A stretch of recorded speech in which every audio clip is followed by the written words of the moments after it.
இப்போ இது ஒரு அவேர்னஸ் அண்ட் கிளாரிஃபிகேஷன் வீடியோ தான். நம்ம போய் என்ன பண்ணுறோன்னா எல்லா பெரிய கடையிலையும் போயிட்டு 50,000 1 லட்சம்னு பட்டுப்புடையை வாங்கி உடுத்திக்கிறோம். உடுத்திட்டு என்ன பண்ணுறோம், கொண்டு வந்து போடும்போது ஐயோ நான் இன்னைக்கு 50,000 ரூபாய்க்கு வாங்கினேன், நீங்கள் என்ன இன்னைக்கு 500 ரூபாய்க்கு கேட்குறீங்கன்னு சொல்கிறீங்க. இது மேலே இருக்கிற பட்டு தான் சில்க்கு, பார்டர் வந்து நார்மல் காப்பர்னா அது காப்பர் தான். இந்த துணிக்கு வேல்யூ கிடையாது. இந்த மேலே இருக்கிற சில்க்கு துணிக்கு வேல்யூ கிடையாது, பார்டருக்கு தான் வேல்யூ. அதை தேய்ச்சி தான் எல்லா கடைக்காராலுமே பழைய பட்டு புடவை எடுத்துக்கிறது. யாருமே எதுலையுமே போய் சொல்ல முடியாது. நம்ம கண்ணு முன்னாடியே எல்லா டெஸ்டிங்கும் நடக்கிறது. எங்கன்னு கேட்டால் நம்ம இங்கே இருக்கிறது கர்ணன் பட்டு சென்டர். ஆல்ரெடி இவாளோடது நம்ம நிறைய போட்டிருக்கோம், நிறைய பேர் யூஸ் பண்ணியிருக்கா. இதில் நீங்கள் வந்து இப்போ நான் கொண்டு வரேன், இது வந்து நான் நினச்சிட்டு இருக்கேன் இது ஒரு 10,000 ரூபாய் கிடச்சிருவேன் எனக்குன்னு.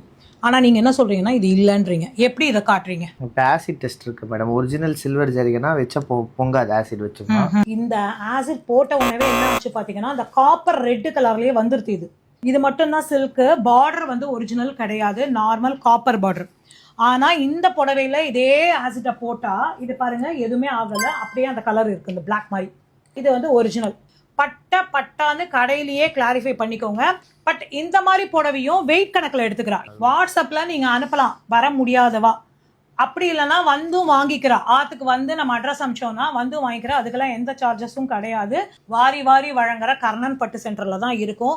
இன்னைக்கு நான் இருக்கிற பிரான்ச் இது செல்லானி பக்கத்துல இருக்கும். மேல ஒரு கீழே வந்து ஒரு பைக் ஷோரூம் மாதிரி ஏதோ சம்திங் இருந்தது, அதுக்கு மாடியில தான் நான் இன்னைக்கு இருக்கேன். வந்து உங்களுக்கான அமௌண்ட்டை நாமினலா கரெக்டா பார்த்து வாங்கிட்டு போங்க. தேங்க்யூ.